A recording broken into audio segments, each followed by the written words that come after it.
ये क्लास होगी D++ पर आधारित है और हम लोग बातचीत कर रहे हैं आप लोगों से क्रिमिनोलॉजी पर। और क्रिमिनोलॉजी का आज ये पॉइंट आप लोगों का जो है कवर हो जाएगा, ठीक है। और इसी के अंतर्गत अगर मैं आपसे बात करता हूँ तो हमारा आज का टॉपिक था कि समाजशास्त्र में अपराध और समाज को लेकर, ठीक है। समाजशास्त्र में एक शब्द आता है यहाँ पे, अगर हम बात करें तो अपराध अधिकांश समाजों में एक नियमित घटना है, मतलब बराबर जो है एक प्रकार से कंडीशंस चलती रहती है समाज में अपराध।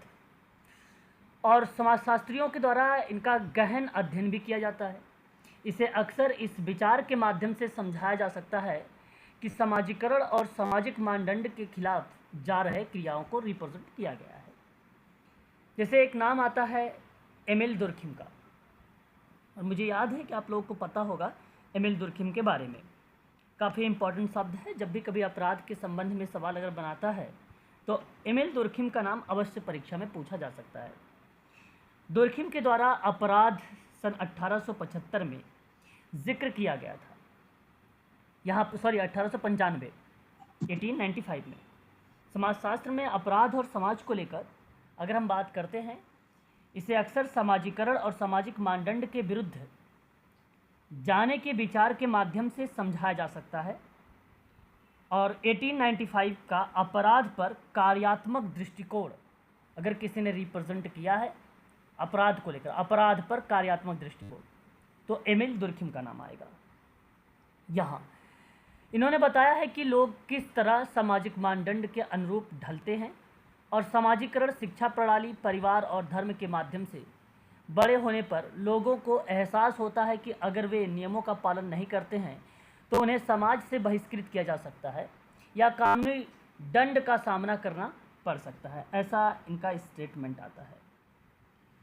अच्छा, ये बात सत्य भी है। अगर आप समाज में नियमों को नहीं मानेंगे, रूल रेगुलेशंस को नहीं मानेंगे, तो जाहिर सी बात है आप लोगों को यहाँ पे दंडित किया जा सकता है, ऐसा कहना है एमिल दुर्खिम का। तो एक बार एक सवाल पूछा गया था विल्सन और रिचर्ड। अच्छा, नाम यहाँ पर एक बात और ध्यान रखिएगा कि 1895 में एमिल दुर्खिम के साथ एक नाम और आता है, विल्सन और रिचर्ड का नाम। ये दो विद्वान हैं समाजशास्त्र में। ये आते हैं, नाम आता है इनका तो 1985 में आता है, 1985 में 1985 में आता है ये नाम, जो कि यही इसी कार्यात्मक दृष्टिकोण को ये दो विद्वान जो है रिप्रेजेंट करते हैं। बाकी 1895 में नाम आता है तो दुर्खिम का नाम आता है। तो उनका कहना ये था कि युवा पुरुष अपराध करने के लिए किन प्रवृत्ति को लेकर रिप्रेजेंट करता है, इस पे इन्होंने जिक्र किया था, है ना। तो मेरा कहने का आशय इसके अंतर्गत ये आता है कि सामाजिक और शारीरिक रूप को रिप्रेजेंट करते हैं विल्सन और रिचर्ड महोदय।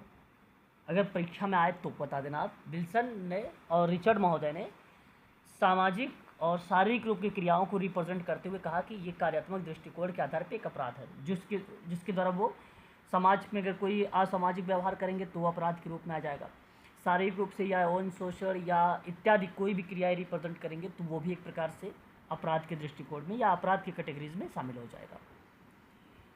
वहीं कहता है कि छोटी उम्र में या सीखने से समाज में सामूहिक चेतना का निर्माण होता है और इसके परिणाम स्वरूप सही और गलत व्यवहार के बारे में सामाजिक सहमति भी बनती है।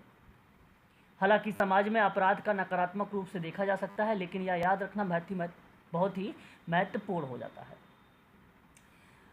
और इसी क्रियाओं में बेसिकली एमिल दुर्खिम ने सामाजिक संरचना के सिद्धांत को विकसित करते हुए इन्होंने अपराध के प्रक्रिया को रिप्रेजेंट करते हुए 3 अभिन्न तत्व बताए। और 3 अभिन्न तत्व किसके हैं? एमिल दुर्खिम के हैं। कौन कौन से हैं ये भी जानना अत्यंत आवश्यक है। एक तत्व आता है आपका प्रकारीवाद, दूसरा आता है श्रम का विभाजन, तीसरा आता है विसंगति। ये 3 शब्द बेसिकली यहाँ पे रिप्रेजेंट किया जाता है एमिल दुर्खिम के द्वारा अपराध को लेकर। ठीक है, तो ये आपको ध्यान रखना होगा। अपराध की प्रक्रिया में एमिल दुर्खिम का नाम, अपराध का सिद्धांत भी आप कह सकते हो। एनोमी एक शब्द आप लोगों ने सुना होगा, मुझे जहाँ तक उम्मीद है, जिसको हम लोग क्या बोलते हैं हिंदी में, प्रतिमानहीनता बोलते हैं। प्रतिमानहीनता, नॉर्मलेस। हाँ, तो उस कंडीशन में भी अपराध शब्द रिप्रेजेंट होता है, जो एमिल दुर्खिम का ही प्रस्तुत है। आत्महत्या समाजशास्त्र में एक अध्ययन है जो एमिल दुर्खिम ने 1895 में किया था, और याद रखना होगा आप लोगों को इसके संबंध में ये वर्ड भी। एमिल दुर्खिम के द्वारा बेसिकली अपराध को या आत्महत्या को, आत्महत्या भी एक प्रकार का अपराध है ना, तो उसने कितने प्रकार बताए थे, आत्महत्या के कितने प्रकार बताए थे? 3 टाइप बताए थे मेनली।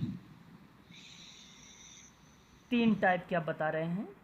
देखिए, अलग अलग किताबों में अलग अलग तरीके से मिलता है। सर किसी में 4 दिया है, किसी में 3 दिया है। किसी में 4 मिलेगा तो किसी में 3 मिलेगा, तो किसी में 5 भी आपको आत्महत्या के पार्ट मिलेंगे, है ना।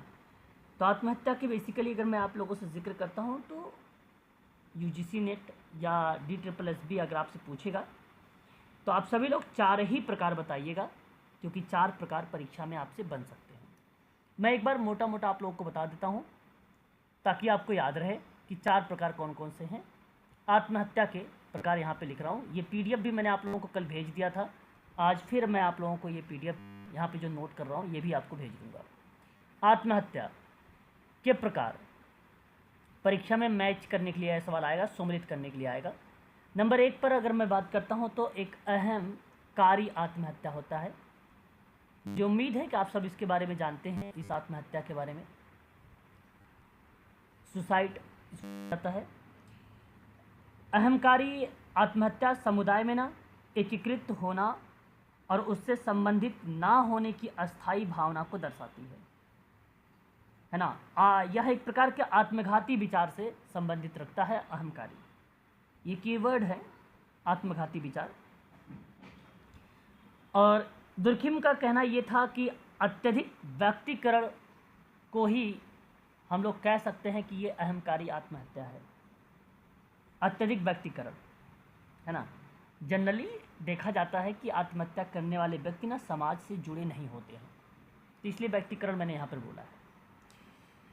दुर्खिम ने पाया कि अविवाहित लोग, खासकर अविवाहित पुरुष, आत्महत्या अधिक आम बात हो जाती है, क्योंकि उन्हें नियंत्रित करने या उन्हें स्थिर सामाजिक मानदंड और लक्ष्यों से बांधने की कम आवश्यकता हो जाती है। तो इस कंडीशन में वह अहंकारी आत्महत्या रिप्रेजेंट करता है। यहाँ आप कह सकते हो कि अर्थहीनता को, उदासीनता को, अवसाद को जन्म देती है, तो वह व्यक्ति अहंकारी आत्महत्या कर लेता है। दूसरा एक आता है परोपकारी, परोपकारी आत्महत्या। और इस आत्महत्या में बात करता हूँ तो यह लक्ष्यों और विश्वासों में अभिभूत होने की भावना को चिन्हित करता है। अभिभूत होने की भावना, अत्यधिक एकीकृत समाज में हो जाता है ये, जहाँ व्यक्ति की ज़रूरतों को पूरा करने या ज़रूरतों को पूरे समाज की ज़रूरतों से कम महत्वपूर्ण माना जाता है। दुर्खिम ने ये समझाया था कि एक परोपकारिक समाज में ना लोगों के लिए आत्महत्या जैसे जघन्य कार्य होता है, ये कृत्य करने के लिए, है ना। जब किसी व्यक्ति से समाज के नाम पर आत्महत्या करने की उम्मीद की जाती है तो उस कंडीशन में यह आत्महत्या देखता है, और ये बेसिकली सैन्य सेवा में देखने को मिलता है परोपकारी आत्महत्या, है ना। तीसरा एक आता है एनोमी। अभी किसी बच्चे ने मुझे बताया है एनोमी के बारे में, ये ध्यान रखिएगा, बहुत इंपॉर्टेंट शब्द है, ये परीक्षा में कई बार रिपीट हुआ है।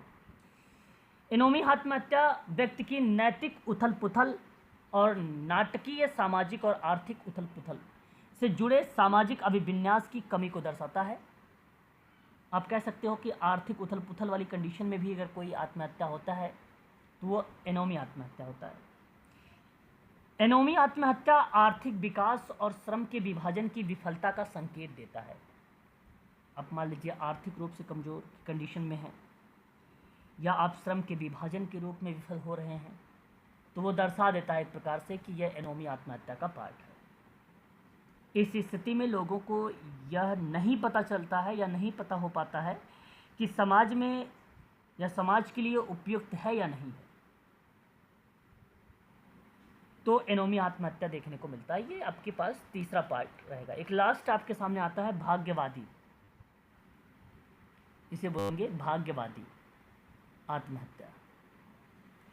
भाग्यवादी आत्महत्या तब होती है जब किसी व्यक्ति पर अत्यधिक नियंत्रण होता है, उसका भविष्य लगातार बाधित हो जाता है और दमनकारी अनुशासन जुनून की तीव्र रूप से वो दबा होता है, तो उस कंडीशन में यहाँ जो है भाग्यवादी आत्महत्या होता है। ये एनोमी आत्महत्या का विपरीत है, उसका अपोजिट है।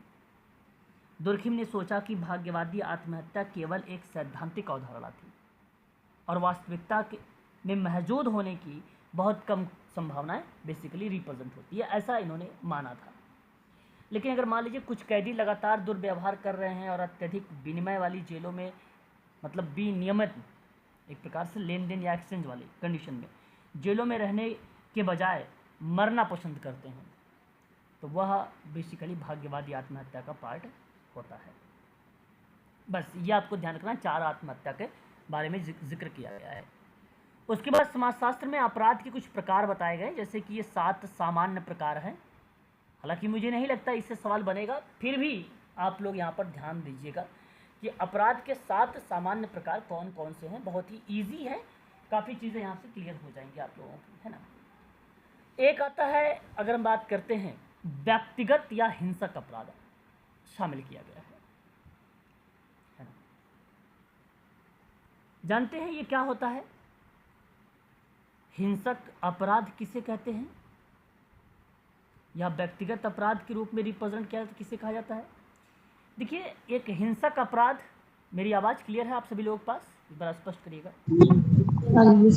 देखिए, अब बात को सुनिएगा आप सभी लोग थोड़ा ध्यान से, क्योंकि आप लोगों ने सोशोलॉजी या सोशल वर्क पढ़ा होगा तो अपराध के बारे में आप सबको बहुत कम नॉलेज होगा, लेकिन फिलहाल अगर आप सभी लोग ध्यान देंगे तो ये चीज़ें आप आसानी से समझ पाएंगे। व्यक्तिगत या हिंसक अपराध एक ऐसा अपराध होता है जिसे गुंडागर्दी, हिंसा का अपराध का अंतर्गत आता है। हिंसक प्रकृति का अपराध एक ऐसा अपराध होता है ना, जिसमें एक अपराधी पीड़ित पर हानिकारक बल का प्रयोग करता है, उपयोग करने के लिए धमकी भी देता है। इस कंडीशन में ये व्यक्तिगत अपराध होता है। तो व्यक्तिगत अपराध या हिंसक अपराध दोनों एक ही होता है। तो व्यक्तिगत अपराध किसी व्यक्ति के विरुद्ध किए गए अपराध होते हैं, जैसे अपहरण हो गया, हत्या हो गया, बलात्कार हो गया या हमला हो गया। इस तरीके का एग्जाम्पल बेसिकली व्यक्तिगत अपराध या हिंसक अपराध के अंतर्गत आता है। एक सेंटेंस बताता हूँ, पीड़ित को हिंसा से नुकसान पहुंचाना। हिंसा का मतलब जानते हैं, नेगेटिव शब्द होता है हिंसा, ठीक है। पीड़ित को हिंसा से नुकसान पहुंचाया जाता है और उसे हिंसा की धमकी दी जाती है। हिंसक अपराधों में बलात्कार और यौन उत्पीड़न, डकैती, हमला, हत्या शामिल किया गया है, ठीक है। ये आपको ध्यान रखना होगा। एक हमारे सामने दूसरा जो पार्ट आता है वो सफ़ेद कॉलर अपराध। आप सभी लोगों ने नाम सुना होगा, इसे सफ़ेद पोश अपराध भी कहते हैं, इंग्लिश में वाइट कॉलर क्राइम कहा जाता है, बहुत बच्चों को मालूम है। इसे अपराध की अब पहली बार समाजशास्त्री में एक समाजशास्त्री विद्वान थे जिनका नाम आप सभी लोगों को पता होगा, सदरलैंड, 1939 सदरलैंड के बारे में जानते हैं, बहुत बढ़िया। एडविन सदरलैंड ने ये परिभाषित किया कि सफ़ेद कॉलर अपराध या सफ़ेद पोश अपराध आर्थिक रूप से प्रेरित अहिंसक व्यापार। अब देखिए निगेटिव था ना, अहिंसक शब्द मैंने यहाँ पे यूज़ किया है जो पॉजिटिव शब्द को दर्शाएगा। अहिंसक व्यापार और सरकार के व्यवसाय द्वारा प्रतिबद्ध अपराध को दर्शाएगा।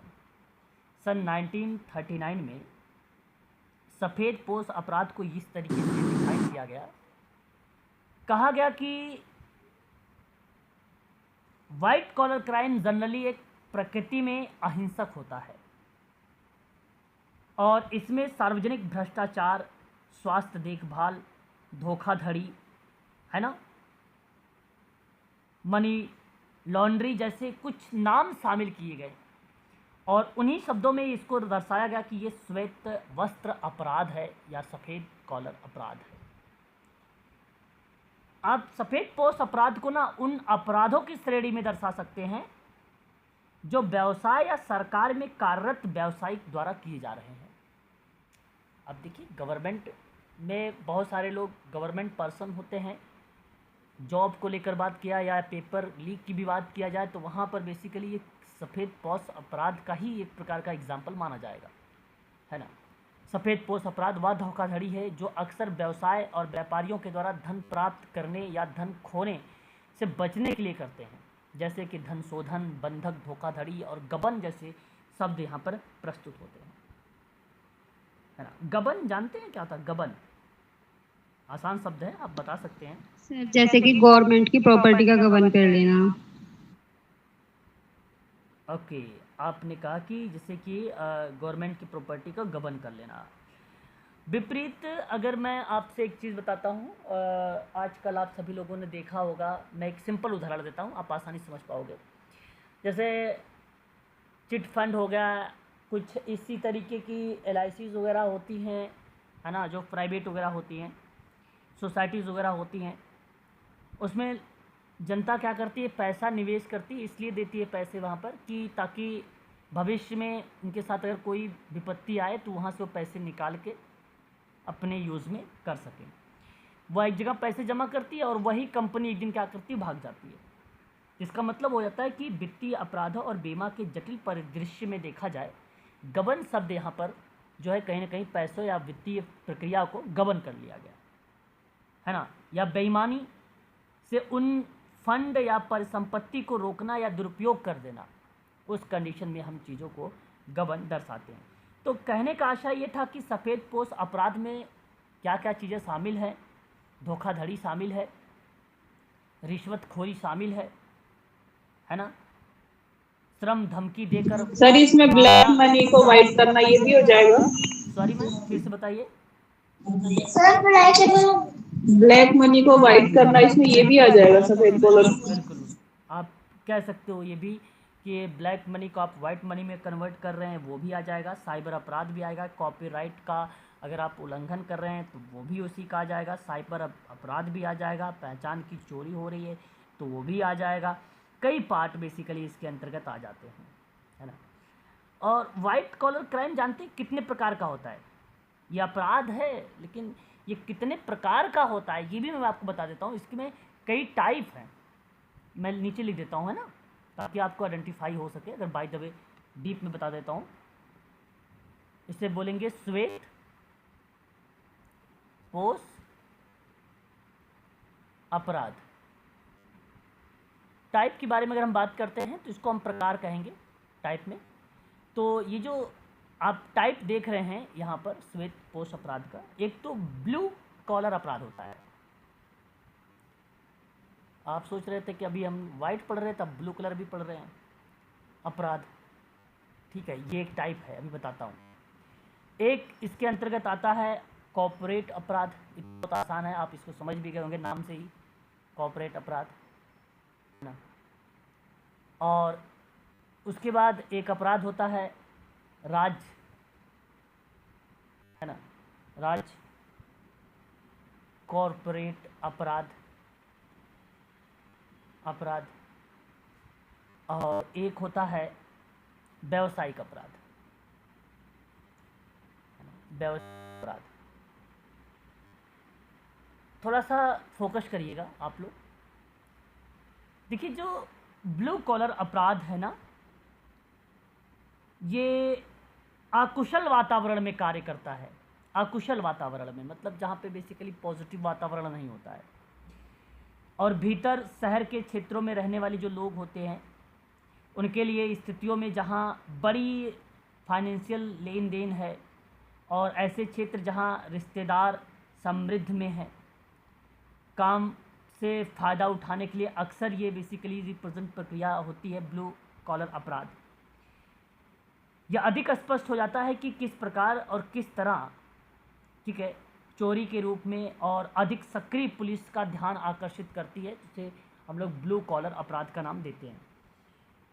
यहाँ कहने का मतलब ये है कि अकुशल वातावरण है, अपेक्षाकृत हम जो भी क्रिया रिप्रेजेंट करते हैं अकुशल वातावरण को, और अकुशल वातावरण में ही ब्लू कॉलर क्राइम रिप्रेजेंट होता है।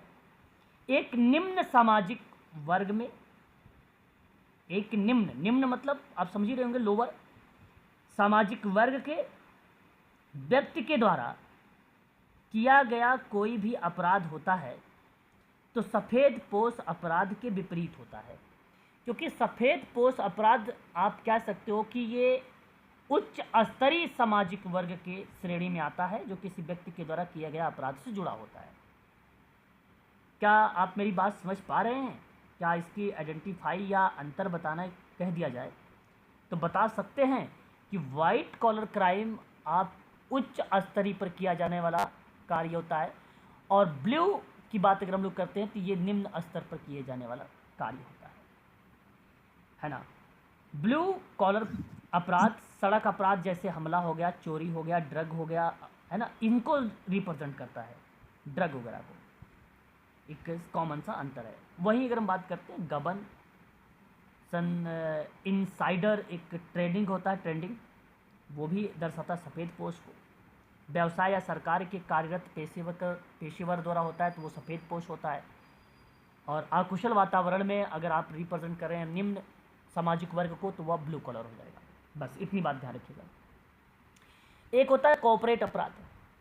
कॉर्पोरेट अपराध पूरे कंपनी के साथ संबंधित होता है। ये जो कंपनी या निगम के या उच्च पदों पर या अपराध उनको लाभ ज़्यादा देता है तो वह कॉर्पोरेट अपराध। अब जो कंपनी वगैरह है, जाहिर सी बात है, आसान शब्द है ये।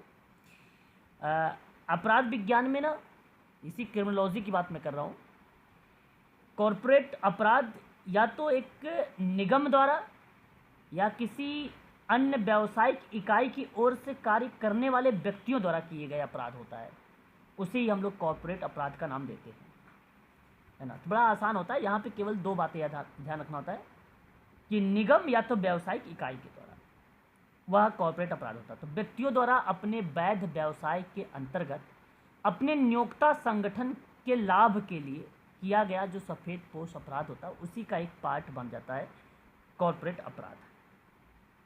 कंपनी और निगम से रिलेट करता है कॉर्पोरेट सब। इसमें आप कह भी सकते हो कि शिक्षा हो गया, स्वास्थ्य हो गया, सामाजिक कल्याण कार्यक्रम हो गया, उनके लिए आवंटित जो संसाधन है वो कम है, तो इसका मतलब है कि कॉर्पोरेट अपराध है ये, है ना। ये कॉर्पोरेट अपराध है, तभी तो ये चीज़ें आ रही हैं। इस बार शायद मैंने सुना था, किसी बच्चे ने कहा था कि मैथ वगैरह के जब पेपर हम लोग सॉल्व कर रहे थे यूजीसी नेट में, तो उसमें पेपर एक्स्ट्रा नहीं दिए गए थे। दिए गए थे क्या एक्स्ट्रा पेपर ऑफलाइन में? नहीं सर, नहीं दिए गए थे। पेपर के सर नहीं दिया। तो अगर आपने मान लीजिए 600 रुपये फीस जमा किए हो, 1100 रुपये, 1000 रुपये अगर आपने फीस जमा करके फॉर्म भरे हो, तो किस लिए भरे हो आप?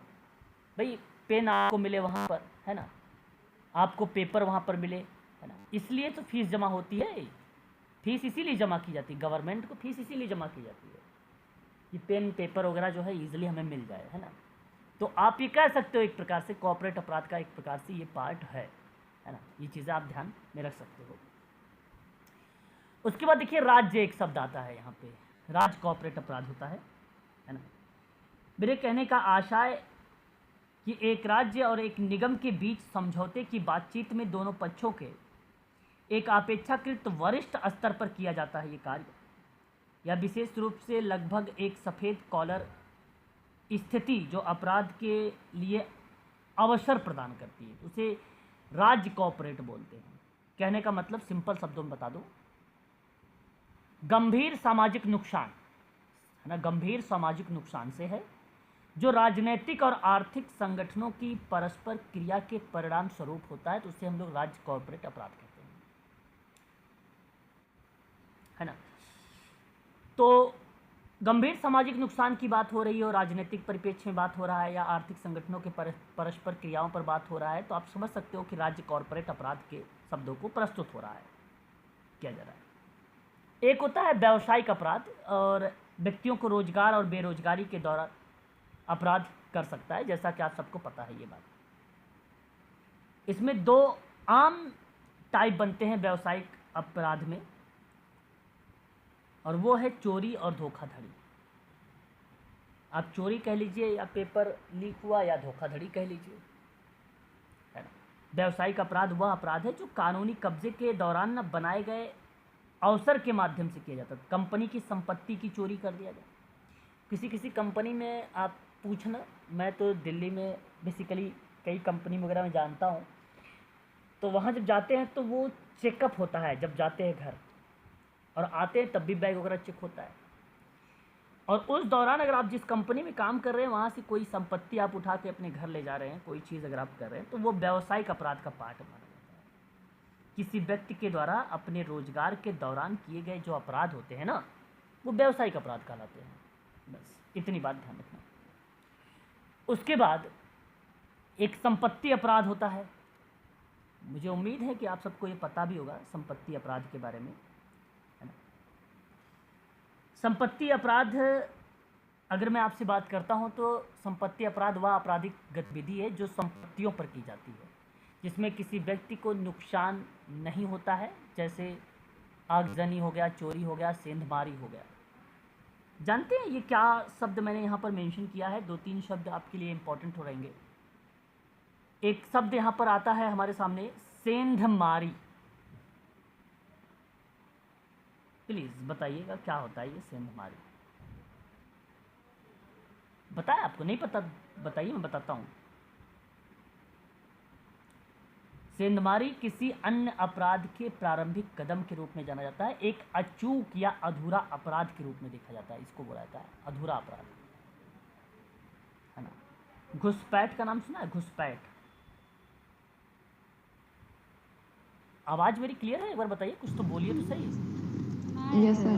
देखो, चोरी करने के इरादे से रात में दूसरे के घर में घुसने, और जो घुसने का अपराध आप कर रहे हैं रात में उसके घर में, तो वो सेंधमारी का पार्ट बनता है। अरे आप तो उसे चोरी कह सकते हैं भैया, या करके शब्द लिखा गया है, इसका मतलब है कि आप सेंधमारी भी यहाँ पर यूज़ कर सकते हैं इसके अंतर्गत, है ना।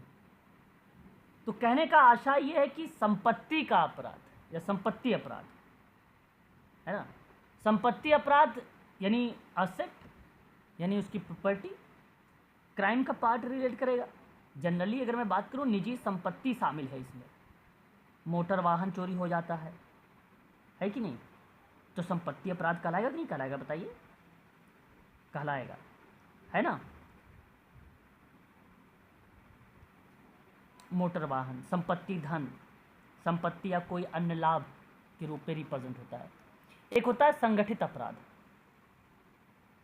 संगठित अपराध अगर मैं आपसे बात करता हूं तो एक आपराधिक समूह द्वारा संगठित तरीके से किया जाता है, जैसे आतंकवाद हो गया, नशीली दवाओं का तस्करी हो गया, यौन तस्करी हो गया।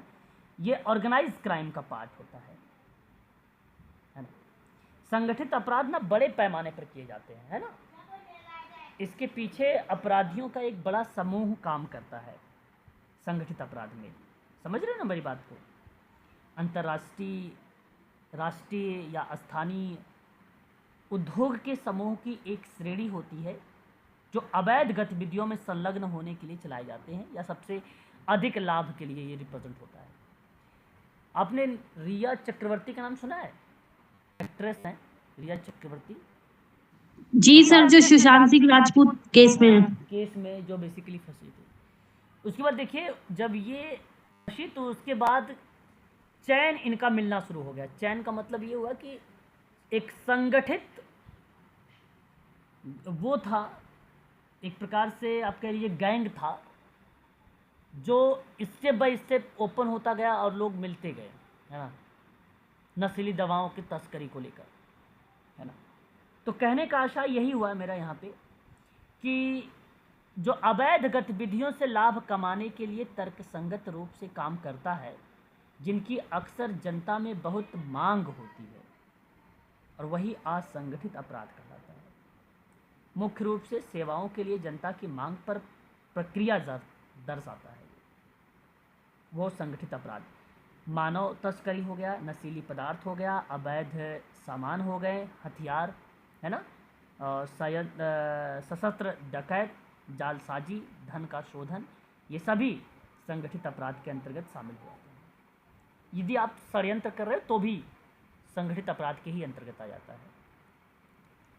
एक पीड़ित रहित अपराध होता है, नाम सुना है आप लोगों ने? पीड़ित रहित अपराध। देखिए, आप सभी लोगों को पता चल रहा होगा कि किस तरीके के अपराध कितने टाइप के हैं। विक्टिमलेस क्राइम कहा जाता है इसको। पीड़ित रहित अपराध एक अवैध कार्य है, जनरली या तो सीधे तौर पर केवल अपराधी शामिल होते हैं। सहमति देने वाले जो वयस्क होते हैं उनके बीच ये बेसिकली शामिल होता है। और मैं आपसे कहूँगा कि आप एक वाक्य में कैसे याद रखेंगे। अपराध होते हैं पीड़ितहीन अपराध में जो सीधे और विशेष रूप से किसी अन्य पक्ष को नुकसान नहीं पहुंचाते हैं। तो इसका मतलब ये अपराध तो होंगे लेकिन नुकसान नहीं पहुंचाएंगे। जैसे पीड़ित रहित अपराध वह अपराध है जो किसी अन्य व्यक्तियों या संपत्ति का लक्ष्य नहीं बनाता है, जैसे नशीली दवाओं का सेवन करना या अवैध जुआ करना। तो क्या आप इसे पीड़ित रहित अपराध कहेंगे? लेकिन है तो अपराध का टाइप ही, है तो अपराध का टाइप ही। बात समझ रहे हो कि नहीं समझ रहे हो? जानते हो कि नहीं भाई ये सब शब्द? बताइए, एक आध बच्चे तो बोला करो, थोड़ा सा बना रहे क्लास में रिदम। सभी लोग चले गए? जी सर। Yes sir. हो ना, फिर ठीक है। ये देखो, साइबर क्राइम होता है, ये तो आप सबको मालूम होगा साइबर क्राइम क्या होता है कि नहीं? बताइए जरा, साइबर क्राइम। सर जो Yes, sir. कंप्यूटर में से कुछ कंप्यूटर हैक करके डाटा लेना, ये सब। और सर गलत तरीका बोलो, आप बोलो। बैंक सर जो बैंक बैलेंस में से बैलेंस काट लेना, बता भी नहीं पाना सर। अच्छा, बैंक बैलेंस से बैलेंस काट लेना, चलो ठीक है, अपने शब्दों में बताया। साइबर क्राइम बेसिकली एक प्रकार से साइबर अपराधियों के द्वारा की जाने वाली जो अवैध गतिविधियां होती हैं ना, वो होता है। आप लोगों के पास देखो कॉल आता होगा, जब अगर आप लोगों के पास ट्रू कॉलर होगा ना, तो रेड में स्कैम करके लिखा हुआ आता होगा या स्पैम करके लिखा हुआ आता होगा। जी सर। स्पैम आता है। यस सर, स्पैम करके आता है। हाँ, स्पैम करके आता होगा। और मैं आप लोगों से कहूँगा कि जब ये कॉल आए ना तो मत उठाया करो, कभी ये फायदे का काम ही नहीं करेंगे। या तो नहीं उठाते सर, कट कर देते हैं। बस सिंपल सी बात है, कट मारो, किसी का भी है। और देखो, जो ट्रेडिशनल तरीके से काम करेगा उसके नंबर से बिल्कुल कभी भी नहीं आएगा स्पैम वाला का रिपोर्ट करके, कभी नहीं आएगा, है ना। या तो कंपनी के आएगा तो भी स्पैम करके आएगा। अगर कंपनी का आएगा तो आजकल कंपनी का बेसिकली आता भी नहीं, अब वो स्कैम वगैरह नहीं आता, स्पैम वगैरह अन्य प्रक्रियाओं को रिप्रेजेंट करता है। फिलहाल तो आपको फ़ोन नहीं उठाना, ये बात ध्यान रखिए। अगर मैं यहाँ पर बात करता हूँ तो साइबर अपराध को, तो साइबर अपराधियों के द्वारा की जाने वाली अवैध गतिविधियों का एक विशाल श्रृंखला के अंतर्गत माना जाता है ये भी। इसमें ना हैकिंग शब्द शामिल है, पहचान की चोरी हो गया, है ना, और रैनसमवेयर एक शब्द आता है। मैं भी आपको इसके बारे में बता देता हूँ कि ये शब्द भी साइबर अपराध के ही अंतर्गत आता है। रैनसमवेयर शब्द, ये फिरौती इसको बोलते हैं, है ना। दुर्भावनापूर्ण फिरौती मांगना एक प्रकार का पार्ट होता है। आप लोग देखिए फेसबुक वगैरह पे ना ऐसे ऐसे फ़ोटो लगा देंगे कि वो बेचारा बहुत गरीब है, उसकी बहुत गंभीर बीमारी है, उसमें पैसे दो, शेयर करो ये मिलेगा, कमेंट करोगे तो ये मिलेगा। ये सब क्या है? ये रैनसमवेयर का ही एक मीनिंग दर्शाता है। तो कहने का मतलब साइबर क्राइम के संबंध में जिसमें कंप्यूटर और नेटवर्क शामिल होता है, किसी भी कंप्यूटर का आपराधिक स्थान पर मिलना या कंप्यूटर से कोई अपराध करना कंप्यूटर अपराध कहलाता है। तो कंप्यूटर अपराध में नेटवर्क शामिल नहीं होता। बेसिकली किसी भी निजी जानकारी को प्राप्त करना, उसका गलत इस्तेमाल करना, ये रिप्रेजेंट करता है साइबर क्राइम अपराध के अंतर्गत। यहाँ पे देखो लिखा हुआ है हैक करना, है ना, बाल पोर्नोग्राफी तक जो है पहुँच बनाना, किसी की पहचान को चुराना जैसे कार्य को शामिल कर देता है इसके अंतर्गत, क्योंकि गलत है ये चीज़ें। एक होता है हरित अपराध। हरित अपराध क्या होता है जानते हैं आप लोग? इसका सिंपल सा अर्थ बन रहा होगा कि पर्यावरण ये हरा भरा है ना। इसका मतलब है कहीं ना कहीं अगर हम जिक्र करते हैं तो ये शब्द रिलेट हो रहा होगा पर्यावरण से, है ना। देखो, लीना डोमिनल्ली का नाम जब भी आता है हरित समाज कार्य में ही नाम आता है। निष्यंदन शब्द जब आता है तो वो नाम किस में आता है? निष्यंदन HY सिद्दीकी का नाम। और यहाँ हरित अपराध में ग्रीन अपराध अक्सर बड़ी कंपनियों और संगठनों के द्वारा किया जाता है। पियर्स जो है बेनर्स और निगेल साउथ 2007 में। प्राकृतिक संसाधन और पारिस्थितिकीय तंत्र मनुष्यों के द्वारा जानवरों का अन्यायपूर्ण शोषण के रूप में परिभाषित किया इन्होंने। पर्यावरण के विरुद्ध किया गया कोई अगर अपराध होगा ना तो वो हरित अपराध होगा। हरित अपराध में जैसे वन्य जीव का अवैध व्यापार कर दो आप, यही लिखा हुआ है इसमें, जानवर वगैरह। खतरनाक अवशिष्टों का अवैध व्यापार कर दो आप, प्रतिबंधित मछली को पकड़ना, अवैध कटाई, चोरी की लकड़ी से संबंधित व्यापार करना। पुष्पा एक मूवी है चंदन की लकड़ी पर, वो बताइए हरित अपराध पर बनी है मूवी कि नहीं बनी है? जी सर। हाँ, वो बेसिकली हरित अपराध के ही अंतर्गत आता है। तो पर्यावरण केंद्रित अपराध जो है दर्शाता है ये हरित अपराध को, है ना। तो अपराध भी कई टाइप के होते हैं, ये बात आपको ध्यान रखना है, ठीक है। अब देखिए उसके बाद समकालीन अपराध आपके सामने रिप्रेजेंट हो रहा है, समकालीन अपराध।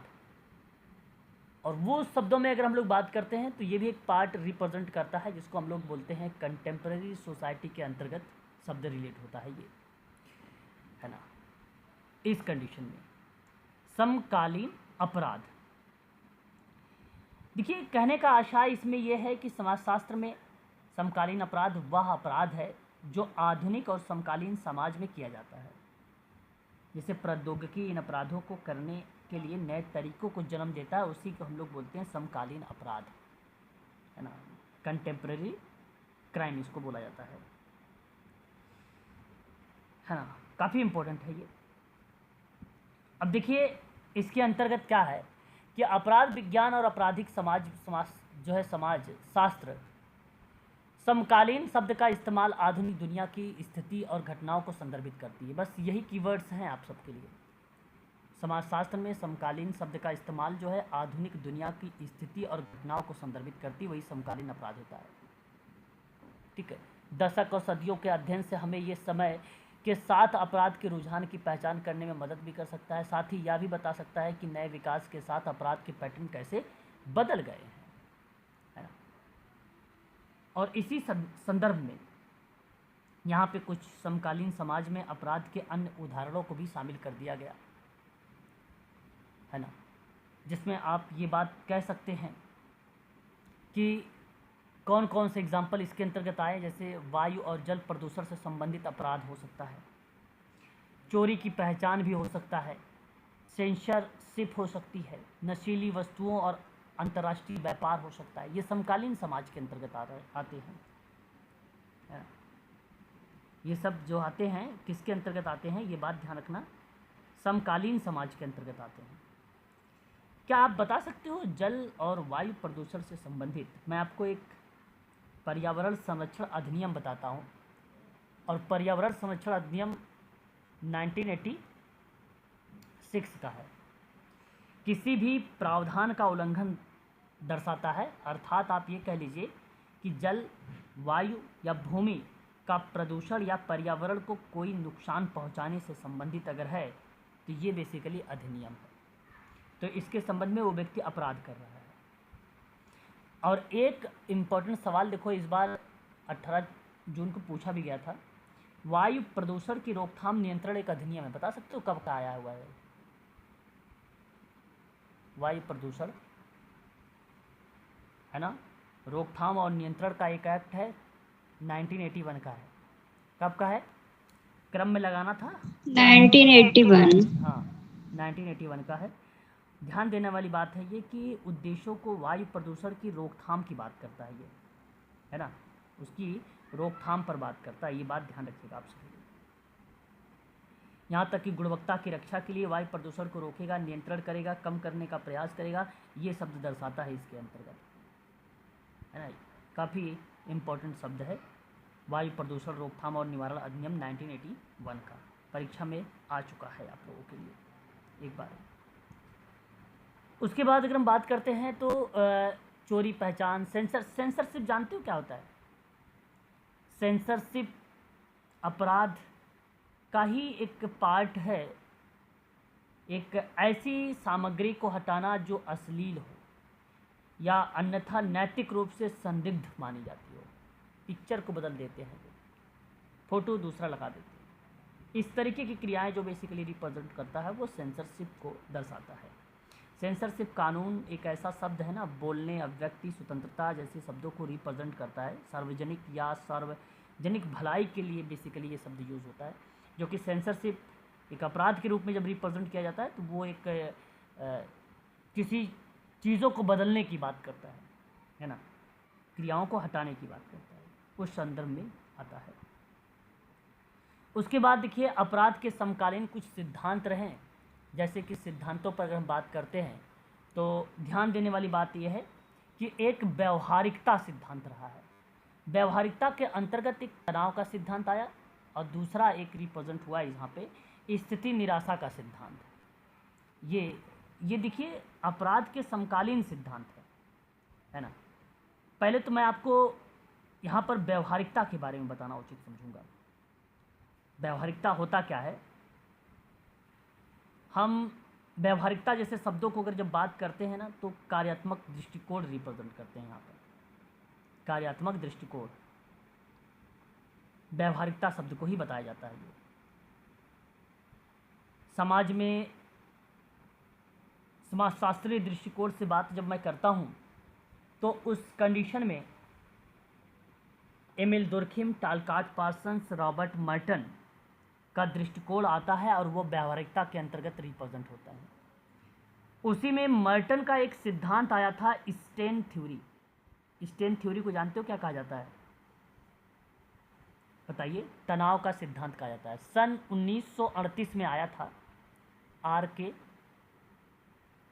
मर्टन का। समाजशास्त्री और अपराध शास्त्रीय सिद्धांतों को यह प्रस्तुत करता है। तनाव का सिद्धांत बहुत इंपॉर्टेंट है। तनाव के सिद्धांत की जनक अगर किसी को कहा गया है जनक के रूप में तो R.K. मर्टन का नाम नहीं आता है। जनक हैं इसके हंस सेले, इसके हंस सेले हैं जनक। तो समाजशास्त्र में तनाव का जो सिद्धांत है रॉबर्ट किंग मर्टन का 1938 में पेश किया। कहा कि सांस्कृतिक मूल्य और सामाजिक संरचना तनाव का कारण बनता है, इसलिए ये सिद्धांत है। तो जो नागरिकों को अपराध करने के लिए प्रोत्साहित करती है, मोटिवेट करती है, स्ट्रेस या स्ट्रेस थ्योरी। और इसी सिद्धांत को कई विद्वानों ने अलग अलग तरीके से दिया है। जैसे 1938 में R.K. मर्टन ने दिया। एक अल्बर्ट के कोहन का नाम आता है, कोहन है ना, 1955 दिया। रिचर्ड क्लोवर्ड का नाम आता है, क्लोवर्ड का नाम आता है इसी थ्योरी को। और ओहलीन का भी नाम आता है इसमें, वाह ओहलीन का नाम भी आता है। इन दोनों ने 1960 में दिया था पेपर।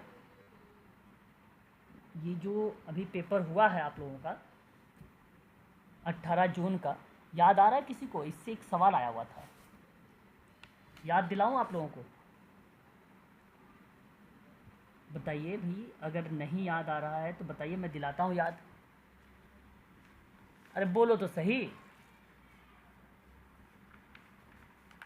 आवाज नहीं जा रही क्या आप लोगों के पास?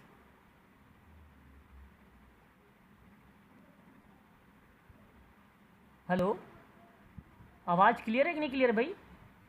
तो फिर कोई फायदा होगा नहीं आप लोगों का, है ना, फायदा कुछ नहीं। नहीं सर, करा दीजिए सर। ठीक है, देखो यहाँ पे अगर मैं बात करता हूँ, इस बार 18 जून को पेपर में सवाल आया था। थ्योरी एक तरफ लिखी हुई थी, एक तरफ नाम लिखा हुआ था सिद्धांतकार का। उस प्रश्न में जो आया हुआ था, मैं प्रश्न लिखूंगा तो शायद आप लोगों को याद हो जाएगा। जैसे एक ऑप्शन में आया था सापेक्ष वांछिता का सिद्धांत, वांछितता का सिद्धांत, और इसमें कहा गया था, इसको कहा जाता द रिलेटिव डिप्रीवेंशन थ्योरी इसको बोला जाता है। और एक ऑप्शन में आया था संसर्ग थ्योरी या सिद्धांत, इसको कंटेगियन थ्योरी बोला जाता है। वहाँ पे गेस्टाव ले बॉन का नाम आया था, एक नाम। एक क्वेश्चन आया था द स्ट्रेन थ्योरी यानी सिद्धांत, ये आपको मैच करना था। और एक द इमजर्ट नॉर्म थ्योरी जिसको हम लोग बोलते हैं उद्गामी मानक सिद्धांत आया हुआ था, ठीक है। द इमजर्ट जो है इमजर्ट नॉर्म थ्योरी करके आया हुआ था, ये मैच करना था। एक तरफ लेबॉन का नाम लिखा हुआ था, एक तरफ स्टाफर का नाम लिखा हुआ था, एक तरफ स्मेलर का नाम लिखा हुआ था, एक तरफ टर्नर का नाम लिखा हुआ था। ये 18 जून के पेपर की मैं बात कर रहा हूँ आप लोगों से, ठीक है। अभी हाल ही में हुआ है, आज तो 22 तारीख है, 4 दिन पहले। तो यहाँ ध्यान रखिए। तो अगर मैं बात करता हूँ आप लोगों से, तो नील जो है यहाँ पे, अगर मैं बात करता हूँ आपसे, रिचर्ड क्लोवर्ड का नाम, लॉयड ओहलीन का नाम, इन लोगों ने 1960 में इसी तनाव के सिद्धांत में नाम आया। साथ ही साथ अगर हम बात करते हैं रॉबर्ट, अगर हम बात करेंगे नील, इस नाम आता है नील स्मेल्सर। हाँ, स्मेल्सर का नाम, बहुत बढ़िया। तो स्मेल्सर महोदय ने 1963 में, रॉबर्ट एग्न्यू का नाम 1992 में, है ना, ये नाम आया, ठीक है। तो ये कुछ विद्वान हैं 2012 में ना, नाम अगर किसी का आया है जो इसमें ट्रेंड में चल रहे हैं, जी झांग का नाम आया है 2012 में, इस थ्योरी को आगे बढ़ाया है। तो कई विद्वान जो है अलग अलग तरीके से इस थ्योरी को रिप्रेजेंट किए। तो रॉबर्ट किंग मर्टन के द्वारा विकसित समाजशास्त्री अपराध शास्त्र सिद्धांत के अंतर्गत जो है इस थ्योरी को रिप्रेजेंट किया गया, तनाव के सिद्धांत। उसके बाद एक स्थिति निराशा का सिद्धांत आया, निराशा का सिद्धांत आया। और देखो, निराशा का सिद्धांत में अगर मैं आपसे बात करता हूँ, यहाँ पे जो लिखा हुआ है, यह एक सामान्य कानून सिद्धांत है जो मानता है कि कोई घटना किसी भी पक्ष में गलती के बिना घटित हो सकती है ना, गलती के बिना घटित हो सकती है। और मैं आप सबसे कहूँगा कि इस सिद्धांत में अगर किसी का नाम भी लगाना ना आप लोग, तो सबसे पहले आप सभी लोग वहाँ पे ऑप्शन में कोहन का नाम लिखिएगा। यदि आप देखेंगे भी तो ऑप्शन में कोहन एक ऐसा पर्सन है जो स्थिति निराशा का सिद्धांत में नाम जिक्र करता है। प्लीज़ आप सभी लोग इसका नाम आप प्लीज़ ध्यान रखेंगे, काफ़ी इम्पोर्टेंट। सर कब दिया था ये कोहन ने? कोहन का एग्जैक्ट वर्ष नहीं मिलता, किसी किसी किताबों में 1994 मिला है, लेकिन मैं उस चीज़ से सहमत नहीं हूँ, ठीक है। बट आप स्थिति निराशा का सिद्धांत केवल याद रखिए, कोहन का नाम, ठीक है। ओके सर, कोहन का नाम रिप्रेजेंट किया गया है, किसी किसी में 94 रिप्रेजेंट हुआ है। उसके बाद देखिए एक मार्क्सवाद आया। मार्क्सवाद की बात करते हैं, ये दूसरा सिद्धांत है। मुझे उम्मीद है कि आप सब जानते हैं मार्क्सवाद के बारे में। कारण ये है कि कार्ल मार्क्स के काम से उत्पन्न प्रमुख संघर्ष का सिद्धांत ये मानता है कि पूंजीवाद समाज जो है बुजुर्गवा का मतलब होता है सत्तारूढ़, और पूंजीवादी वर्ग जिसको हम लोग बुजुर्गवा कहते हैं। एक होता था सर्वाहारा जिसको हम लोग क्या बोलते थे, मजदूर वर्ग। वो बेसिकली संघर्ष का सिद्धांत था, क्योंकि ना ये समाज को उन सामाजिक वर्गों के बीच में निरंतर संघर्ष होता था, इसलिए उसको बोला गया। तो मेरा कहने का आशय यहाँ पर ये बन जाता है कि कार्ल मार्क्स ने पूंजीपति वर्ग अर्थव्यवस्था को नियंत्रित करता है और उत्पादन के साधनों और उत्पादन के संबंधों में स्वामित्व के माध्यम से सर्वहारा वर्ग का शोषण भी करता है। ये शब्द संघर्ष का सिद्धांत में मार्क्सवाद रिप्रेजेंट हुआ। और इसी में 5 युग आए नज़र में। 5 युग जानते हो, DSSB का ही टॉपिक है, मैंने 5 युग पढ़ा चुका हूँ। आदिम साम्यवाद है ना, मैं आपको पढ़ा चुका हूँ। दूसरा प्राचीन समाजवाद या समाज, तीसरा सामंत, चौथा पूंजीवाद, चौथा 5वां हो जाएगा उन्नत साम्यवाद। बस ये 5 है, ठीक है। ये बात आप ध्यान रखिए। उसके बाद देखिए अंतरक्रियावाद, हम बात करते हैं अंतःक्रियावाद, जिसको हम लोग इंटरेक्शन जैसे शब्दों को रिप्रेजेंट करते हैं। देखिए अंतःक्रियावाद में ना आपने नाम सुना होगा एक शब्द यहाँ पे, प्रतीकात्मक अंतःक्रियावाद। ये याद रखिएगा आप लोग, क्योंकि इम्पोर्टेंट यही शब्द है अंतःक्रियावाद। एक सामाजिक सिद्धांत है जो मानव व्यवहार और समाज को आकार देने में प्रतीकों का अंतःक्रिया की भूमिका पर बल लेता है, तो इसे प्रतीकात्मक अंतःक्रियावाद का नाम दिया गया था। मुझे उम्मीद है कि आप सभी इसके बारे में जानते भी होंगे, क्योंकि यहाँ अगर किसी विद्वान ने इसके बारे में कहा कि ब्लूमर ने सर। व्यक्तियों के अंतःक्रियावाद से अर्थ को संपन्नता के रूप में रिप्रेजेंट करने के परिप्रेक्ष्य में, तो वह नाम जिक्र करता है यही। तो यहाँ पे आपने जनक के रूप में अगर किसी को दर्शाना है तो जॉर्ज हर्बर्ट मीड का नाम दर्शाइएगा। और मैं आपको बता दूं कि हर्बर्ट ब्लूमर एक नए समाजशास्त्री परिप्रेक्ष्य में यह शब्द को लेकर आए थे, ब्लूमर महोदय ने। तो इसे एक प्रतीकात्मक क्रियावाद के सिद्धांत के रूप में रिप्रेजेंट किया गया है। लोगों, समूहों और चीज़ों की एक दूसरे पर क्रिया का जो प्रभाव होता है वैसी अंतःक्रिया बोला जाता है। एक था लेबलिंग सिद्धांत, बहुत इंपॉर्टेंट है, याद रखिएगा। Harvard baker. यदि आप यहाँ पे हार्वर्ड बेकर का नाम बता रहे हैं तो आप सत्य बता रहे हैं। हार्वर्ड सॉल बेकर की एक किताब थी, आउटसाइडर्स किताब, है ना।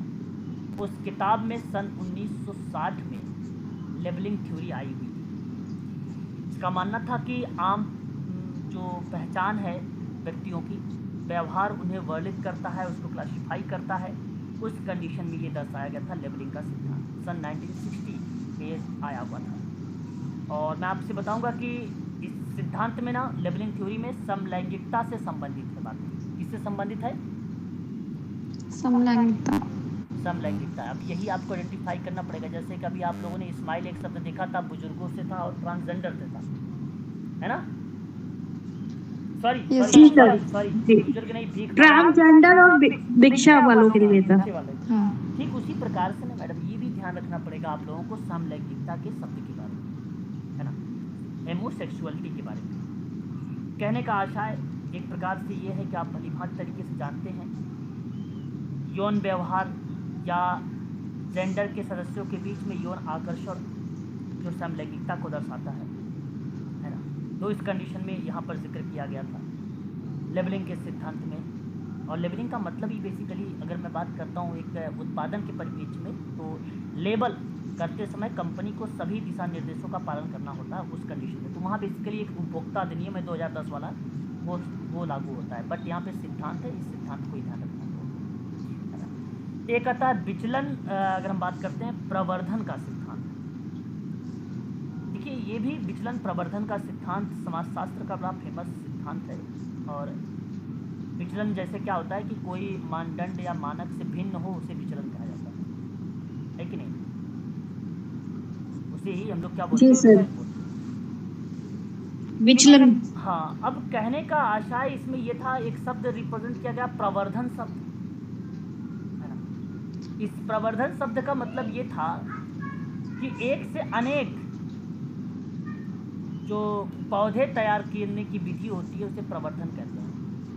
या आप ऐसा कह लीजिए कि एक इलेक्ट्रॉनिक प्रवर्धन की प्रणाली या एक विधि के माध्यम से अनेक विधियों के बारे में जिक्र करना, उसे प्रवर्धन। विस्तार करने की क्रिया का परिणाम को प्रवर्धन कहते हैं। विस्तार करने की क्रिया, विस्तार करने की क्रिया को क्या बोलते हैं? प्रवर्धन बोलते हैं। प्रवर्धन। तो विचलन प्रवर्धन का एक सिद्धांत रिप्रेजेंट हुआ। और ये सिद्धांत में अगर नाम आया भी, तो जानते हैं किसका नाम आया था? दुर्खिम का नाम आया। यहाँ पे अगर नाम भी आया किसी का, तो वो दुर्खिम का नाम आया। तो कहने का आशय मेरा ये है यहाँ पे कि विचलन का मतलब कि आदर्शों से हटना, नकारात्मक जितनी भी क्रियाएं थी उनको दूर हटाना। तो संरचनात्मक कार्यात्मक दृष्टिकोण के जनक के साथ साथ जब दुर्खिम को माना गया ना, तो दुर्खिम ने आश्चर्यजनक एक बयान दिया कि विचलन के समाज के लिए कई सकारात्मक कार्य भी होते, कई कार्य भी होते। तो इस कंडीशन में इस शब्द को रिप्रेजेंट किया गया। तो मैं कहूँगा कि इस बात को आप जरूर ध्यान रखेंगे। प्रवर्धन, दाएं बाएं का एक यथार्थता शब्द रिप्रेजेंट हो रहा है। कहने का आशय कि इस प्रक्रिया में अगर मैं आपसे बात करता हूँ, देखिए ये नाम आता है, एक नाम जिक्र होता है डेवियंस करके। डेवियंस मतलब विचलन का ही रिप्रेजेंट होता है। जो दाएं बाएं यथार्थता को दर्शाता है। कहने का आशा ये है कि दक्षिणपंथी जो यथार्थवाद था या वास्तविकता वाला अपराध के लिए व्यक्ति को जिम्मेदार मानता, तर्क देता है कि अपराध को कम करने के लिए अपराधियों को सख्त कार्रवाई करने की ज़रूरत है। ये कहता है दक्षिणपंथी यथार्थवाद। दूसरी ओर एक वामपंथी यथार्थवाद था, ये तर्क पर है। तो वामपंथी कहता तर्क देते हुए कि असामान्यता अपराध का मुख्य कारण क्या है, अपराध को कम करने के लिए हमें ना सामुदायिक हस्तक्षेप की आवश्यकता है। दो बातें थी इसमें, इसलिए दक्षिण दाएं बाएं कहा गया। तो दक्षिण दाएं को दक्षिण कह लीजिए वामपंथी यथार्थवाद, और दूसरे को आप लोग बोलिए वामपंथी, ठीक है। जो दक्षिणपंथी अपराध थे ये तर्क देते थे कि अपराध को कम करने के लिए ना कड़ी से कड़ी कार्रवाई की जाए। वामपंथी वाले कहते थे कि भाई कम्युनिटी में हमें क्या करना चाहिए, लोगों को जागरूक करना चाहिए, क्योंकि वह यथार्थता है ना, वास्तविकता से जोड़ना था। तो इसलिए इस तरीके का अपराध के बारे में जिक्र किया गया है। ठीक है, अब देखो अब यहाँ पर भी मैंने आपको बताया था अभी ये हरित अपराध के तो प्रकारों के बारे में जिक्र किया गया यहाँ पे, है ना, कि क्या क्या चीज़ें शामिल की गई है इसके अंतर्गत भी, है ना। और जो कि समकालीन ही अपराध के अंतर्गत नाम भी प्रेजेंट होते हैं ये सभी के सभी जी सर। है ना। Yes sir. ये चीज़ें आपको यहाँ पे ध्यान रखना पड़ेगा, थोड़ा सा इम्पोर्टेंट बन सकता है आप सबके लिए। तो अपराध जैसे अगर बात करते हैं तो प्राथमिक अपराध पर्यावरण पर सीधे प्रभाव डालता है, जिसमें शामिल क्या क्या चीज़ हो सकती है, वायु प्रदूषण हो सकता है ना। और अगर हम बात करते हैं तो जल प्रदूषण हो सकता है, लुप्त प्राय प्रजातियाँ हो सकती हैं, है ना, और वनों की कटाई हो सकती है ना। ये हो सकता है इसमें। एक द्वितीय अपराध के रूप में पर्यावरण को विनियमित करने के लिए कानून का उल्लंघन करने को प्रेजेंट किया गया, और उसमें दर्शाया क्या क्या गया है कि राज्य पर्यावरण क्रिया के समूहों के खिलाफ ऐसा दर्शाया गया है। ठीक है, ये शब्द यहाँ पर आया था। यहाँ पर आपका ये टॉपिक होता है समाप्त। वर्तमान समय अपराध शास्त्र का क्षेत्र कौन कौन से, अपराध शास्त्र का जो क्षेत्र है ना, देखिए अपराध का एरिया डिपेंड करता है आपको। अब वो क्षेत्र कौन कौन, एक मिनट होल्ड रखना थोड़ा सा। हाँ सर, अभी मैं कॉल कर रहा हूँ आपको, ठीक है ठीक है। तो ये चीज़ आप ध्यान रखिएगा। और आगे बात कर रहा हूँ, आगे तो क्षेत्र है ये ब्लड, रक्त की जांच, ब्लड टेस्ट, इजी है ये सारे चीज़। आप चाहो तो वहाँ से देख भी सकते हो, है ना। सारे क्षेत्र है ये रिपीट हो रहा है क्या बार बार? ओके ओके, यही पे PDF समाप्त हो गई है, रिपीट हो रहा है बार बार तो क्षेत्र को नहीं पता। ठीक है, बस यहाँ तक आप लोग ध्यान रखिएगा, ठीक है ना। आज की क्लास यहीं पर आप लोग स्किप करेंगे, और कल जो है आगे इसी की बढ़ेंगे हम लोग। और इसमें देखो अब क्या रह गया है, आप सिलेबस पे देख लीजिए। Social relation with the other social की बात किया गया है ना। देखो यहाँ ये चीज़ें आपकी कवर हो चुकी है ना। अगर मैं आपसे बात करता हूँ relation with the other social science को लेकर, समझ रहे हैं इसका मतलब क्या है? इसने कहा है कि और लोगों के साथ या अन्य विषयों के साथ किस तरीके से इसका संबंध बनेगा। बड़ा आसान सवाल है, मैं बता दूँ, इससे मनोविज्ञान और समाजशास्त्र इस पॉइंट यस सर। संबंध पूछा है। जैसे अगर मैं आपसे कहता हाँ। हूँ कि आप लोगों ने पढ़ा भी होगा मनोविज्ञान है ना एवं समाजशास्त्र, इनका संबंध पूछा है। अगर आप कहेंगे तो मेरे पास इसका कंटेंट है, PDF है, मैं एक दिन क्लास ले लूँगा, लेकिन कोई फ़ायदा इससे है नहीं। ये सीधा सीधा मैं आपको बताऊँ, जो सिलेबस दिया है ना PG का उठा के दिया है। जब आप PG कर रहे थे तो उस समय ये सब शब्द लिखे होते हैं। कई भी देखो, अभी अवर एग्जाम कहीं पर भी अगर आप पेपर अगर सिलेबस देखोगे तो इस तरीके का सब्जेक्ट नहीं पूछा जाता है कि बताइए संबंध पर क्या इस तरीके का संबंध है। ये तो सीधा प्रोग्राम जो होता है, जो कोर्स होता है, उसका सिलेबस उठा के दिया है। इसलिए जाहिर सी बात है ये चीज़ें हाँ सर, ये तो यस सर, पूरा MA का सिलेबस उठा बहुत दिया है डीपली इन्होंने। सिलेबस दे दिया, जबकि इतना पूछा नहीं जाएगा उनसे डीपली। बिल्कुल। तो इसलिए अगर मैं बात करता हूँ, देखो एक बार मैं समझा देता हूँ आप लोगों को कैसे संबंध होता है। फिलहाल ध्यान में रखिएगा आप सभी लोग। देखो मनोविज्ञान और समाजशास्त्र ना दोनों मानव व्यवहार का अध्ययन करता है, इस बात से आप सबको पता होना चाहिए। समाजशास्त्र हो या मनोविज्ञान हो, दोनों किसका अध्ययन करेंगे? मानव ह्यूमन बिहेवियर का सर। हाँ बस ये आप अब ध्यान ये रखिए कि देखिए अलग अलग पॉइंट ऑफ व्यू होता है। जैसे समाजशास्त्र में बात करेंगे तो सामाजिक संरचना हो जाएगी, व्यक्ति हो जाएगा, समूह हो जाएगा, समुदाय हो जाएगा, इस पर बात केंद्रित हो जाएगी, है कि नहीं। अगर मानव व्यवहार की बात करेंगे तो आप सोचिए व्यक्ति का व्यवहार हो जाएगा, है ना, सोचने वाली बात है। इमोशंस हो जाएंगे सर। बिल्कुल सही बात आपने कहा, भावनाएं हो जाएंगी, व्यवहारों की जांच हो जाएगी। बहुत बढ़िया जवाब दिया आपने। ठीक है, ये चीज़ें बेसिकली रिप्रेजेंट हो जाती है। आपको बता दूं, अगर एक और संबंध आता है नृजाति से, नृजाति और समाजशास्त्र में संबंध है। अब यहाँ पे बात ये जानती है, मानव व्यवहार का अध्ययन में क्या करते हैं, नृजाति और समाजशास्त्र का साझा जो है रुचि की जाती है, इंटरेस्ट। तो मानव शास्त्र ना मानव समाज के सांस्कृतिक पहलुओं पर बल देता है, उनकी रीति रिवाज, परंपरा और विश्वास प्रणालियों पर अध्ययन करता है कि नहीं, मानव शास्त्र। दूसरी ओर समाजशास्त्र जो होता है वो समाज के भीतर सामाजिक संरचना, संस्था और समूह गति की जांच करती है, वो रिप्रेजेंट करता है। तो बेसिकली इस तरीके का अंतर हो जाते हैं यहाँ पर। राजनीति विज्ञान एक आता है, राजनीति विज्ञान आता है और समाजशास्त्र आ जाता है। ठीक है, अब वही बात आती है कि राजनीति विज्ञान और समाजशास्त्र दोनों ही समाज के भीतर क्या करते हैं, शक्ति और अधिकार को, शासन की जांच करता है। शक्ति और अधिकार, पावर और राइट, अधिकार की बात करते हैं, क्योंकि मैंने राजनीति जोड़ा यहाँ पे, है ना।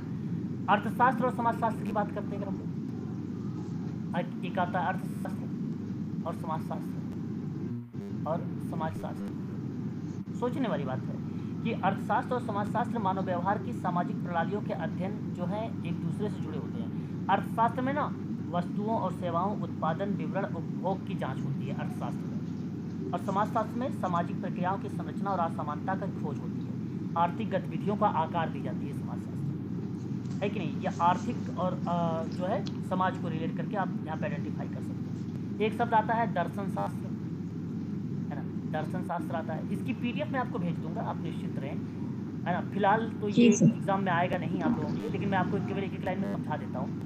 दर्शन शास्त्र और समाजशास्त्र, आपको दर्शन शास्त्र पता होना चाहिए। दर्शन शास्त्र और समाजशास्त्र में मानव अस्तित्व और समाज और ज्ञान को समझने में अपनी साझा को रुचि के माध्यम से एक दूसरे से जुड़े होते हैं। अब देखो, दर्शन शास्त्र क्या करेगा, आलोचना करेगा, भाई दर्शन है ना, चिंतन करेगा। Yes sir. तो ये अब समाजशास्त्र क्या करेगा, समाजशास्त्र ना अनुसंधान करता है। समाजशास्त्र ने सामाजिक घटनाओं का अध्ययन करने के लिए अनुभवजन्य तरीकों को लागू करेगा, एक्सपीरियंस या अवसर देने की बात करेगा, उसको रिलेट करेगा। अब बात करते हैं इतिहास और समाजशास्त्र। कहने का आशय क्या है, इतिहास और समाजशास्त्र एक दूसरे से घनिष्ठ रूप से जुड़े हुए हैं, क्योंकि दोनों ही साथ ही मानव समाज को समझने का प्रयास करते हैं। कहने का आशय क्या होता है, समाजशास्त्र समाज के भीतर होने वाली सामाजिक क्रियाएं और संरचना परिवर्तन की जांच करेगा। इतिहास ना अतीत पर होता है, ध्यान के अतीत पर घटनाओं का पुनर्निर्माण के लिए प्राथमिक जो स्रोत होते हैं, जो व्याख्यान होता है, उसका उपयोग करता है, वो इतिहास का पार्ट होता है। ठीक है, और एक लास्ट याद रखिए, समाजशास्त्र और सामान्य ज्ञान, समाजशास्त्र और सामान्य ज्ञान और सामान्य ज्ञान, इसका मतलब क्या होता है। समाजशास्त्र सामाजिक मान्यताओं और विश्वासों की आलोचना करेगा। सामान्य ज्ञान क्या करता है, सामान्य ज्ञान करता है रोजमर्रा, है ना, रोजमर्रा के ज्ञान और विश्वास, जिसे करंट अफेयर आप लोग बोलते हो, है ना, रोजमर्रा के ज्ञान और विश्वास से होता है, जिसे अक्सर सामान्य ज्ञान से लिया जाता है। समाजशास्त्र में छिपी हुई सामाजिक शक्तियों और संरचनाओं को उजागर करता है कि नहीं, और सामान्य ज्ञान के विचारों को आकार देता है, विचारों को आकार देता है। तो ये एक उसके अंतर को डिफाइन कर रहा था। तो ये बेसिकली बहुत ईजी था, जो यहाँ पे relation with other social science को रिप्रेजेंट किया गया, सोशल साइंस। ठीक है, ये बात ध्यान रखना चाहिए। चौथा पॉइंट आपके सामने रिप्रेजेंट हुआ, अभी भी मैंने आपको कंटेम्प्रेरी सोशल वर्क को रिलेट करते हुए बताया था, है ना, कि भी किस तरीके से समकालीन समाज को रिप्रेजेंट किया गया है, उसी संदर्भ में इसका नाम दिया जाता है। कहने का आशय मेरा यहाँ पर ये है, आप ध्यान रखिएगा, अपराध विज्ञान और अपराध के अध्ययन को व्यवहारिक और सामाजिक विज्ञान के साथ जोड़ना, विशेष क्षेत्र में आपराधिक व्यवहार को कैसे के बजाय क्यों की बारीकी से जांच करता है, उस संदर्भ में इस शब्द को रिलेट कराया गया था।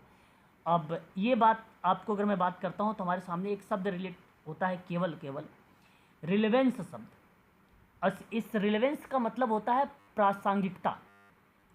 क्या नाम होता है इसका मतलब, प्रासंगिकता। अब आप सोच रहे होंगे कि सर प्रासंगिकता होता क्या है ना।